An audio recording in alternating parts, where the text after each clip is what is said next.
कि भारतीय जनता पार्टी के दावे की हवा मध्य प्रदेश के पूर्व मुख्यमंत्री शिवराज सिंह चौहान ने निकाल दी है जी। उन्होंने जिस तरह का बात कहा है स्पष्ट रूप से कि मैं मांगने नहीं जाऊंगा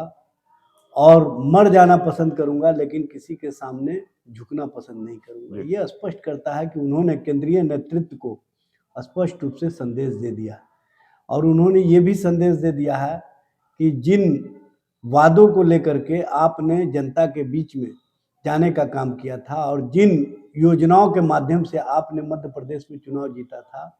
उसका आपने सम्मान नहीं किया। यह स्पष्ट रूप से उनके भाव से प्रदर्शित होता है। उन्होंने उस संबंध में महिलाओं को सामने ला करके एक संदेश भी दिया है कि जिन योजनाओं के कारण आज मध्य प्रदेश में भारतीय जनता पार्टी सत्ता में आई है,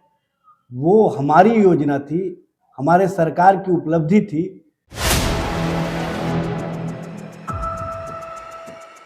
नमस्कार, आप देख रहे हैं 4 PM और मैं हूं अभिषेक मिश्रा। देखिए, इस वक्त हमारे साथ आरजेडी के प्रवक्ता एजाज अहमद साहब हैं और एजाज अहमद साहब से बात होगी भारतीय जनता पार्टी के उस दावे पर जो भारतीय जनता पार्टी इन दिनों कर रही है। एजाज साहब,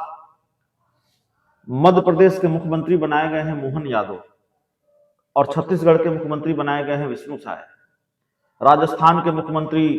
भजनलाल शर्मा बनाए गए हैं और बीजेपी के इस फैसलों के लेकर बिहार के पूर्व उप मुख्यमंत्री सुशील मोदी का दावा है कि इंडी गठबंधन की हवा निकाल दी है। असली सामाजिक न्याय बीजेपी ने किया है और दावा यह भी है, और कई बार लगातार आप सुन ही रहे हैं, सामने आ रहा है कि लालू यादव का जो MY समीकरण है और खासकर यादव वोट बैंक है वो छिटक गया है। भाजपा के इस दावे पर क्या कहेंगे? देखिए, भारतीय जनता पार्टी के दावे की हवा मध्य प्रदेश के पूर्व मुख्यमंत्री शिवराज सिंह चौहान ने निकाल दी है जी। उन्होंने जिस तरह का बात कहा है स्पष्ट रूप से कि मैं मांगने नहीं जाऊंगा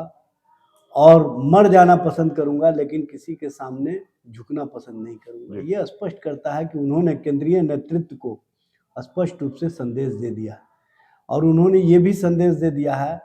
कि जिन वादों को लेकर के आपने जनता के बीच में जाने का काम किया था और जिन योजनाओं के माध्यम से आपने मध्य प्रदेश में चुनाव जीता था, उसका आपने सम्मान नहीं किया। यह स्पष्ट रूप से उनके भाव से प्रदर्शित होता है। उन्होंने उस संबंध में महिलाओं को सामने ला करके एक संदेश भी दिया है कि जिन योजनाओं के कारण आज मध्य प्रदेश में भारतीय जनता पार्टी सत्ता में आई है, वो हमारी योजना थी, हमारे सरकार की उपलब्धि थी, लेकिन आपने हमें दूध की मक्खी की तरह निकाल करके VRS देने का काम किया है। और भारतीय जनता पार्टी को ये पता होना चाहिए कि वो 2018 के चुनाव में भी जब जीते थे वहाँ पर कांग्रेस के लोग, तो भारतीय जनता पार्टी ने कहा था सेमीफाइनल ये जीत जरूर गए हैं, फाइनल नहीं जीतेंगे। तो उसी तरह से भाजपा को याद कर लेना चाहिए कि इस बार वो सेमीफाइनल जीते हैं, वही 3 सीट जो पिछली बार 3 सीट कांग्रेस जीती थी।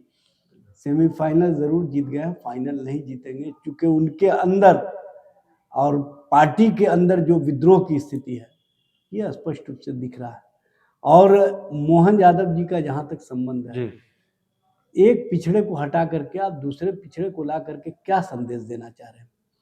और यहाँ पर बिहार की राजनीति में इसका कोई असर नहीं पड़ेगा। ये समाजवादियों की धरती है, ये लालू प्रसाद के सामाजिक न्याय की धरती है, ये तेजस्वी प्रसाद यादव के विकास की धरती है, ये तेजस्वी प्रसाद यादव के द्वारा जो महागठबंधन सरकार के माध्यम से सुनवाई और कार्रवाई वाली सरकार है, ये उसकी धरती है। और यहाँ पर हमने नफरत को समाप्त करके रोजगार परक और नौकरी परक राजनीति की शुरुआत की है, जिससे बिहार के नौजवानों के जो चेहरे पर खुशियां हैं और जो उनकी खुशियां देखे बनती है, ये वो धरती है जहां से नौजवानों को हम आगे बढ़ाने के संकल्पों को पूरा कर रहे हैं। इसलिए इस तरह का जो लोग प्रलाप कर रहे हैं और खास तौर से भारतीय जनता पार्टी के जो नेता पूरी तरह से साइड लाइन कर दिए गए हैं, वो नेता कहते हैं सबसे पहले तो अपने आप को भारतीय जनता पार्टी के लाइन में खड़ा कर ले, तब दूसरे पर आक्षेप करें। यहाँ पर महागठबंधन पूरी मजबूती के साथ,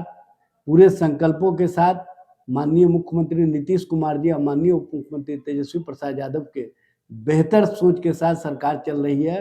और आने वाले समय में हमने जो बिहार के माध्यम से देश को संदेश दिया है, आप देखेंगे इंडिया गठबंधन पूरी मजबूती के साथ मुद्दों के आधार पर मोदी को घेरने में जो सफल हुई है,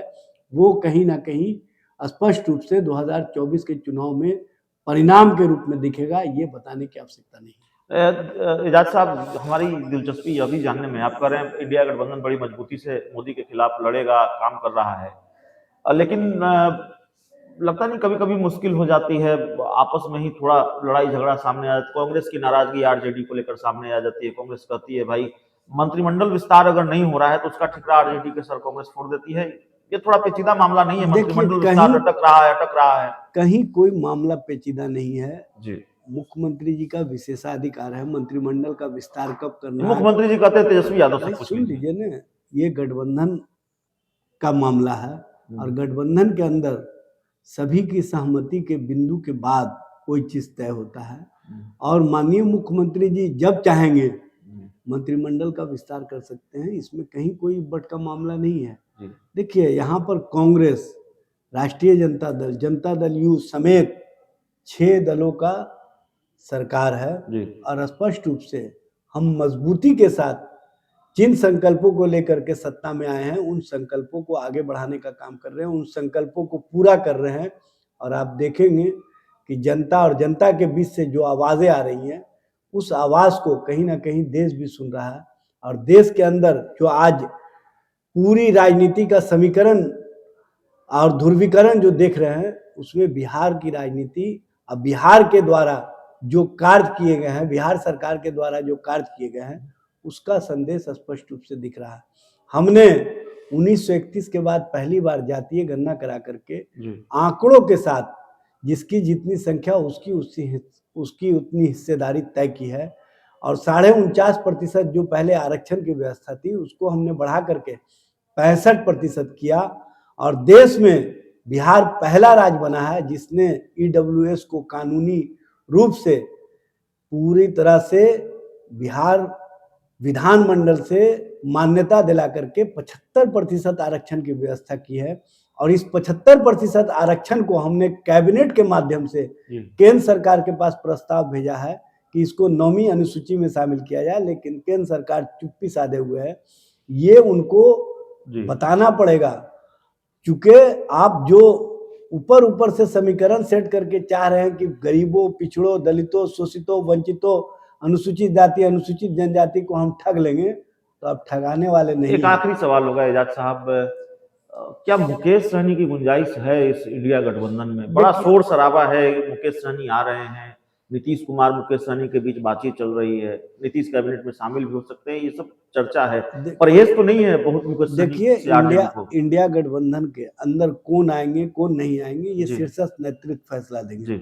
और 26 दल इंडिया गठबंधन का पहले से है और जो लोग भी जुड़ना चाहेंगे वो शीर्षस्थ नेतृत्व के द्वारा तय किया जाएगा। इसमें हम इतना ही कहेंगे कि जो भी आएंगे